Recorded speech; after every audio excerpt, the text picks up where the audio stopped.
This channel does not promote any violent, harmful, or illegal activities. All content provided by this channel is meant for an educational purpose only. নমস্কার, আপনারা দেখছেন টিভি9 বাংলা। আমি শুভজিৎ রয়েছি আপনাদের সঙ্গে। রাত 10:30 মানে নিউজ টপ 9। আপনারা জানেন নিউজ টপ 9 আমরা গুরুত্বপূর্ণ বেশ কিছু খবরে নজর রাখি। তবে আমরা শুরুতেই দেখে নিই সবথেকে বড় খবর, যাকে আমরা বলি বিগ ব্রেকিং। আজকে নিউজ টপ 9 এর শুরুতে কোন দুই বিগ ব্রেকিং আমাদের নজর থাকবে আমি দেখাবো। বিগ বল আমি প্লে করতে বলবো পিসিআর কে। PCR please. আজ কি কি খবর রয়েছে? ঝাড়গ্রাম এবং বীরভূমে প্রার্থী ঘোষণা বিজেপির। এ রাজ্যে 42-এর মধ্যে 40টি আসনের প্রার্থী ঘোষণা। বীরভূমে বিজেপি প্রার্থী সদ্য প্রাক্তন আইপিএস দেবাশিস ধর, মানে তার লড়াই শতাব্দী রায়ের বিরুদ্ধে। ঝাড়গ্রামে বিজেপি প্রার্থী প্রণত টুডু। এখনো আরো ইম্পর্টেন্ট দুটি আসনের প্রার্থী ঘোষণা বাকি আছে বিজেপির। আমরা ইন ডিটেল জানাবো আপনাদের। আজকের সেকেন্ড বিগ ব্রেকিং কি আছে আমি দেখব। আবারও এজেন্সি নিয়ে চড়া সুর অভিষেক বন্দ্যোপাধ্যায়ের। এজেন্সিকে আবারও আক্রমণ অভিষেকের। ডায়মন্ড হারবারে তো প্রার্থী পাচ্ছে না, ইডি ডিরেক্টর দাঁড়াক। ঠিক এইভাবে মেঘের আড়াল থেকে লড়াই করার দরকার নেই, এমনটাই বলছেন Abhishek Bandyopadhyay. ED, CBI, NIA, আইটির ডিরেক্টররা দাঁড়াক, এমনভাবেই কটাক্ষ করেছেন অভিষেক বন্দ্যোপাধ্যায়। মূলত আজকে এই দুই বিগ ব্রেকিং আপনাদের যা দেখালাম। তবে শুরুতেই রাজ্যে আরও দুই যে আসনের কথা আপনাদের বলছিলাম, যে আসনে আজকে বিজেপি প্রার্থী ঘোষণা করেছে, সেই দুটি আসন হলো ঝাড়গ্রাম এবং বীরভূম। শতাব্দী রায়ের বিরুদ্ধে ঝাড়গ্রামের সদ্য প্রাক্তন আইপিএস দেবাশিস রায়কে প্রার্থী করল বিজেপি। দেবাশিস ধরকে। এটি বীরভূমের শতাব্দী রায় আপনারা জানেন তৃণমূল কংগ্রেস প্রার্থী। বীরভূমের শতাব্দী রায়ের বিরুদ্ধে সদ্য প্রাক্তন আইপিএস দেবাশিস ধরকে প্রার্থী করেছে বিজেপি, যার ছবি আপনারা দেখছেন এই মুহূর্তে টিভি9 বাংলার পর্দায়। আর ঝাড়গ্রামের আসনে প্রার্থী করা হয়েছে প্রণত টুডুকে। ঝাড়গ্রামে প্রণত টুডুকে প্রার্থী করেছে।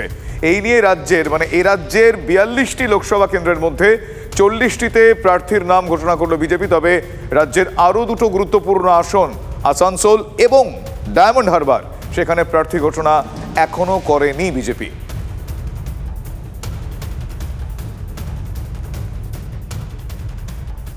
আমাকে যে সুযোগ দেওয়া হয়েছে, এটা বলতে পারেন আমার জীবনের একটা নতুন অধ্যায়। এবং এই যে অধ্যায়ে আমি যেন মানুষের হয়ে খুব ভালো করে কাজ করতে পারি এবং বীরভূম জেলাকে যাতে বিশ্বের আঙ্গিকে নিয়ে যাওয়া সম্ভব, সেই জায়গাটাকে আমি যেন প্রতিষ্ঠা করতে পারি, এটাই আমার একমাত্র লক্ষ্য। যেখানে অনেক কিছু অভিযোগ রয়েছে, যেখানে ল অ্যান্ড অর্ডার নিয়ে অনেক কমপ্লেন রয়েছে, আমি চাই যে আমি এমন একজন রাজনীতিবিদ হিসাবে আসতে চাই যেখানে মানুষ যেন সুশাসন পায়। আমি সোমবার থেকে নেমে পড়তে চাই এবং মা তারার আশীর্বাদ নিয়ে নামবো। এটা খুব ভালো লাগছে যে রাজ্য নেতৃত্ব এবং যে দিল্লি নেতৃত্ব, সেন্ট্রাল নেতৃত্ব যে আমার উপর ভরসা করেছেন ওনারা, যে এই পার্টিকে আমার খুবই অনেক দিন থেকে আমি কর্মী এবং যে আজকে এই পার্টি আমার উপর ভরসা করেছেন এবং আমরা এখন কাজটা শুরু করব। এবার দেখা যাক এখানে জেতার ক্ষেত্রে কতটা আশাবাদী? 100% আমরা আশাবাদী আছি যে আমরা জিতবো, বিজেপি পার্টি জিতবো। ঝাড়গ্রাম এবং বীরভূম, আজ এই দুটি আসনে বিজেপি প্রার্থীর নাম ঘোষণা করলো, কিন্তু এখনো আরও দুটি আসন বাকি আছে এই রাজ্যের, আসানসোল এবং ডায়মন্ড হারবার। সময় বলবে সেখানে কারা প্রার্থী হচ্ছেন। অন্যদিকে আরও একটা যে বিগ ব্রেকিং শুরুতে আপনাদের বললাম, সেটা এবার ইন ডিটেল বলি। আবারও অভিষেক বন্দ্যোপাধ্যায়ের আক্রমণের মুখে বিজেপিকে পড়তে হলো। এবার এজেন্সির ডিরেক্টরদের ভোটে দাঁড় করান, এমনভাবেই খোঁচা দিলেন অভিষেক। রাজ্যের খালি আসনে এজেন্সির ডিরেক্টররা দাঁড়ান। মথুরাপুর থেকে এভাবেই কটাক্ষ তৃণমূলের নাম্বার 2 অভিষেক বন্দ্যোপাধ্যায়ের। Income tax raid, ED raid, CBI raid, আমি তো কমে বলেছি যে মেঘনাদের মতো মেঘের আড়াল থেকে না লড়ে ইডি সিবিআই হয়ে প্রার্থী হয়ে দাঁড়ান। ডায়মন্ড হারবারে তো প্রার্থী পাচ্ছে না, ইডি ডাইরেক্টর দাঁড়ান। মেঘের আড়াল থেকে লড়াই করার দরকার নেই, সামনাসামনি লড়াই করুন। 4টে আসন খালি রয়েছে। আমি বলবো একটা ইনকাম ট্যাক্সের ডাইরেক্টর, একটা সিবিআই এর ডাইরেক্টর, একটা এনআইএ এর ডাইরেক্টর, একটা ইডি ডাইরেক্টর। এই 4টে লোককে দাঁড় করুন। দেখুন বাংলার ক্ষমতা। চিন্তা কেন? আসল কথা ডায়মন্ড হারবার সহ 4 কেন্দ্রের প্রার্থী নিয়ে ওরাই টেনশনে আছে, আমরা কোনো টেনশনে নেই। অভিজিৎ গাঙ্গুলি, রেখা পাত্র, রাজমাতা, এদের দেখেই ওদের যা অবস্থা হয়েছে, প্রেসার, এখন 180 120-তে চলে গেছে, কোনো ওষুধেই প্রেসার নামছে না। তাই কয়লা ভাইপো অত্যন্ত চিন্তিত ডায়মন্ড হারবারে কে প্রার্থী হচ্ছে। চ্যালেঞ্জ পে চ্যালেঞ্জ। মথুরাপুরে ভোট প্রচারে বিজেপিকে নতুন চ্যালেঞ্জের মুখোমুখি দাঁড় করালেন অভিষেক বন্দ্যোপাধ্যায়।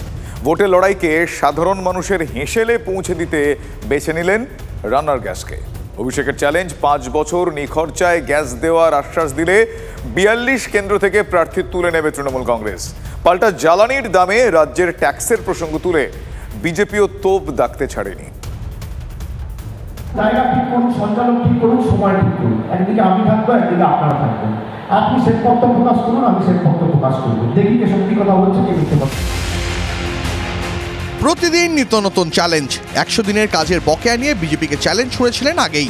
এবার মথুরাপুরে ভোটের প্রচারে গিয়ে গ্যাস সিলিন্ডারের দাম কমানো নিয়ে নতুন চ্যালেঞ্জ ছুড়লেন অভিষেক বন্দ্যোপাধ্যায়। যে একটা নোটিফিকেশন করুক কেন্দ্রের সরকার এবং মানুষকে কথা দিক, আগামী 5 বছর 1000 টাকা রান্নার গ্যাস আমরা ফ্রিতে দেবো। 42টা লোকসভা কেন্দ্রে আমি প্রার্থী তুলে নেবো, এত বড় কথা বলে দিই। অন্য রাজ্যগুলোর উদাহরণ টেনে পাল্টা সুর চড়িয়েছে বিজেপিও। 100 টাকার যে সাবসিডি 2025 সাল পর্যন্ত এক্সটেনশন অর্ডার বেরিয়েছে।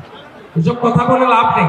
ওকে আমি চ্যালেঞ্জ করছি, রাজ্য সরকারের যে ট্যাক্স ওর পিসি নেয় পেট্রোল, ডিজেল এবং রান্নার গ্যাসে, সেইটা ছাড় দিয়ে ঘোষণা করে দেখুন, ক্ষমতা থাকলে ওটা ছাড়। শুধু রান্নার গ্যাসেই থামেননি, লক্ষ্মীর ভান্ডার নিয়েও বিজেপিকে চ্যালেঞ্জ ছুড়েছেন অভিষেক। নেতারা বলছে আমরা ক্ষমতায় এলে লক্ষ্মীর ভান্ডার দেবো, আবার 1000 2000 না, বলে 3000 করে দেবো। আমি বিজেপির নেতাদের অনুরোধ করব যে আপনারা 17টা রাজ্যে ক্ষমতায় আছে, ক্যামেরার সামনে চ্যালেঞ্জ ছুড়ে দিয়ে যাচ্ছি, যদি একটা রাজ্যে বিজেপি সবাইকে 3000 বলছে তো 1500 করে অর্ধেক যদি দিতে পারে, আমি রাজনীতি ছেড়ে দেবো। ওখানে লক্ষ্মীর ভান্ডারের প্রয়োজন হয় না, ওখানে কর্মসংস্থানের সুযোগ আছে। মানুষ নিজের স্বাভিমান নিয়ে উপার্জন করবার মতো পরিস্থিতি দেখতে পাচ্ছে, সেই জন্য তারা ওখানে হাত পাততে যায় না। মথুরাপুরে অভিষেকের মুখে যখন পরের পর চ্যালেঞ্জ, উলুবেড়িয়ায় তখন শুভেন্দু অধিকারীর মুখে প্রতিশ্রুতির বন্যা। অন্নপূর্ণা ভান্ডারে 3000 থেকে 450 টাকার রান্নার গ্যাস দেওয়ার প্রতিশ্রুতি। ভান্ডারের নাম চেঞ্জ করব, অন্নপূর্ণা ভান্ডার করব, 3000 টাকা করে দেব। রাজস্থানে ভজনলাল শর্মা সরকারের মতো 450 টাকার গ্যাস দেব। নদিয়া কৃষ্ণনগরের বিজেপি প্রার্থী অমৃতা রায়কে ফোন প্রধানমন্ত্রী নরেন্দ্র মোদীর। ইডির হাতে বাজেয়াপ্ত হওয়া টাকা সাধারণ মানুষকে ফেরতের কথা জানিয়েছেন। একটি হিসাব তুলে ধরে সেই দাবির যৌক্তিকতা নিয়ে প্রশ্ন তুলেছেন তৃণমূলের নাম্বার 2। 3000 কোটি টাকা উনি বাংলায় ফোন করে বলছেন ফেরত দেবো, আবার তামিলনাড়ু কেরালার প্রার্থী টিএন সারাসুকে ফোন করে বলছেন ফেরত দেবো। তার মানে 3000 কোটি তিনি তামিলনাড়ুতেও ফেরত দেবেন, বাংলাতেও দেবেন, কেরালাতেও দেবেন। তার মানে 3000 কোটি টাকা যদি প্রধানমন্ত্রী ফেরত দেয়, এক একটা মানুষ কত টাকা পাবে জানেন? 21 টাকা। 21 টাকা দিয়ে আপনার 5 বছরের ভোট চাইছে, এদের ফাঁদে পা দেবে? আমি তো ক্যামেরার সামনে বলছি, কত বড় 2 নম্বরই আপনারা ভাবুন। সবে খেলতে শুরু করেছে, 3000 কোটি টাকা তো সবে হয়েছে। অপেক্ষা করুন, আসল জায়গাটাই তো ধরেনি, আসল জায়গাটা ধরুক, তাহলে 3000 কোটি কোথায় গিয়ে দাঁড়াবে সেটা দেখা যাবে। তখন 21 টাকা 2100 হবে না 21000 হবে, তখন দেখা যাবে। ভোট যুদ্ধের পারদ চড়ছে, প্রচারের ময়দানে প্রতিশ্রুতির বন্যা বইছে। তার মধ্যেই তৃণমূলের নাম্বার 2 গলায় পরের পর চ্যালেঞ্জ। ঘাসফুল সেনাপতির ছোঁড়া সব তীরকে চমকের রাজনীতি বলেই পাশ কাটাতে চাইছে বিজেপি শিবির। শুভেন্দু হালদার ও প্রদীপ্ত কান্তি ঘোষের রিপোর্ট, TV9 বাংলা। অভিষেক বন্দ্যোপাধ্যায়ের পর এবার চ্যালেঞ্জ অধীর রঞ্জন চৌধুরীর। একটা বুথ লুট হলে রাজনীতি ছেড়ে দেবেন, এমনটাই হুঁশিয়ারি বহরমপুরের কংগ্রেস প্রার্থীর। ক্ষমতা থাকলে বুথ লুট করে দেখাও, তৃণমূলের উদ্দেশ্যে বার্তা অধীর রঞ্জন চৌধুরীর। একটা বুথ লুট যদি হয় তাহলে তিনি রাজনীতি ছেড়ে দেবেন, ঠিক এভাবেই হুঁশিয়ারি। তো মামু আছে তৃণমূলের মস্তানরা, কান খুলে শুনে লাও, এই মাঠে অধীর চৌধুরী বলে গেলাম, একটা বুথ লুট যদি কেউ করতে পারে আমি রাজনীতি থেকে সন্ন্যাসী নেব। একটা বুথ যদি কেউ লুট করে নিতে পারে তৃণমূলের নেতারা, তোমাদের পুলিশ আছে জানি আমরা, এখানকার ভরতপুরের পুলিশকে নিয়ে তৃণমূলের মস্তান একটা বুথ লুট করে দেখা, রাজনীতি করা ছেড়ে দিব। জয় হিন্দ, বন্দে মাতরম।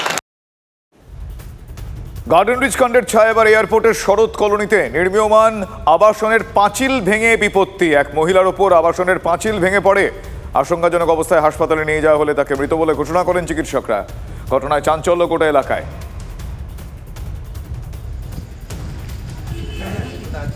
রঞ্জিত ধর আমার সহকর্মী এই মুহূর্তে রয়েছেন। রঞ্জিত, কি আপডেট, কিভাবে ঘটনাটি ঘটলো আর কি কি জানা যাচ্ছে?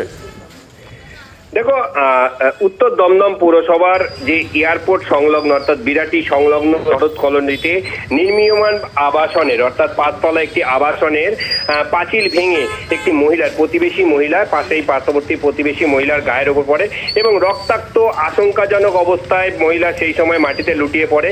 ঘটনাটি সন্ধ্যে 8:30 থেকে 9টার মধ্যে এবং তারপরেই তাকে কিন্তু নিয়ে যাওয়া হয় ভিআইপি রোডের ধারে বেসরকারি হাসপাতালে। সেখানেই মৃত বলে ঘোষণা করে। মহিলার নাম ক্রিয়া শর্মা চৌধুরী, 48 বছর বয়স এবং ইতিমধ্যেই কিন্তু উক্ত স্থানে উপস্থিত হয়েছেন উত্তর দমদম পৌরসভার পুরপ্রধান বিধান বিশ্বাস এবং এই ঘটনা অর্থাৎ বেআইনি নির্মাণ অর্থাৎ গার্ডেন নিচের পরে পুনরায় শরৎ কলোনি এই ধরনের বেআইনি নির্মাণের অত্যন্ত নিম্নমানের ইমারতি সামগ্রী দিয়ে তৈরি করা সেই পাঁচিল ভেঙে পড়েই মৃত্যু বলে এই মুহূর্তে বিমানবন্দর থানার পুলিশ সেই আবাসনের যে নির্মীয়মান আবাসনে যে ঠিকা শ্রমিক ছিল তাদের প্রায় 18 জনকে আটক করে ইতিমধ্যেই বিমানবন্দর থানা আটক করেছে। তাদেরকে নিয়ে যাওয়া হয়েছে এবং সমস্ত ঘটনার তদন্তে নেমেছে বিমানবন্দর থানার পুলিশ। শুভজিৎ, ধন্যবাদ রঞ্জিত। আমি কথা বলছিলাম সহকর্মী রঞ্জিতের সঙ্গে এয়ারপোর্টের শরৎ কলোনিতে। সেখানে নির্মীয়মান আবাসনের দেওয়ালের একাংশ ভেঙে বিপত্তি, এক মহিলার মৃত্যু হয়েছে বলে জানা যাচ্ছে। আশঙ্কাজনক অবস্থায় তাকে হাসপাতালে নিয়ে যাওয়া হলে চিকিৎসকরা মৃত বলে ঘোষণা করে। অত্যন্ত নিম্নমানের সামগ্রী দিয়ে এই বিল্ডিংটি উঠছিল এমনটাই এই অভিযোগ। সেই অভিযোগে 18 জন ঠিকা শ্রমিককে আটক করা হয়েছে বলে জানতে পারা যাচ্ছে। ভোটের আগে কর্মী সভা আর সেখানে দলের কর্মীদেরই হুঁশিয়ারি দিয়ে বসলেন তৃণমূল কংগ্রেস নেতা। খাস কলকাতায়, দক্ষিণ কলকাতায় তৃণমূল প্রার্থী মালা রায়ের সমর্থনে কর্মী সভায় বিস্ফোরক 83 নম্বর ওয়ার্ডের কাউন্সিলর প্রবীর মুখোপাধ্যায়। তার সাফ কথা, দলের পতাকার তলায় আছে বলেই মানুষ তৃণমূল নেতা কর্মীদের চেনেন। গোষ্ঠীকন্দল নিয়েও কড়া হুঁশিয়ারি দিয়েছেন ওই কাউন্সিলর। ওরকম এটা তো পার্টির আভ্যন্তরীণ মিটিং। আমাদের কাছে কি উপস্থিত পার্টির আভ্যন্তরীণ মিটিং, আভ্যন্তরীণ মিটিংয়ে যেটা আমার ভাবনা, যেটা আমার ভাবনাটা সেটা প্রকাশ করেছি। মমতা ব্যানার্জি এত ভালো কাজ করছে, তো কাজ করার পরও কিছু কিছু জায়গায় আমাদের সমস্যা হচ্ছে। কারণটা আমার উপলব্ধি, দেখুন আমার নিজের উপলব্ধি, মানুষ তো অন্যভাবে মার্ক করে। এবং ঘটনা যে আমরা একটা গাড়ি কিনতেও গেলেও ধরুন আমার ডিপোজিট বা যা আছে আমি ধরুন ভলেন্টিয়ার রিটায়ারমেন্ট সেই টাকা দিয়ে বলে বাবা এর মধ্যে গাড়ি কিনে নিল। আমি বলেছি এখন আমাদের সংযত হবে, আর এটা নিয়ে বিরোধীতে কোনো উৎপন্ন হওয়ার কোনো কারণ নেই। এবার ইডির হাতে গ্রেফতার শেখ শাহজাহান। জেলে গিয়ে জিজ্ঞাসাবাদের পর তাকে গ্রেফতার করা হয়। জমি দখলের মামলায় গ্রেফতার হয়েছেন শেখ শাহজাহান। জিজ্ঞাসাবাদের সময় অসহযোগিতার অভিযোগ তুলছে ইডি। এরপরই বসিরহাট জেলে গ্রেফতারির কথা জানায় এনফোর্সমেন্ট ডিরেক্টরেট। এবার ইডির হাতে গ্রেফতার শেখ শাহজাহান। জেলে গিয়ে জিজ্ঞাসাবাদের পর গ্রেফতার হয়েছেন শেখ শাহজাহান। জমি দখলের মামলায় গ্রেফতার করা হয়েছে তাকে। জিজ্ঞাসাবাদের সময় তিনি অসহযোগিতা করেন অভিযোগ এমনটাই ইডির তরফ থেকে এসেছে। এরপরই বসিরহাট জেলে গ্রেফতারির কথা জানিয়েছে এনফোর্সমেন্ট ডিরেক্টরেট।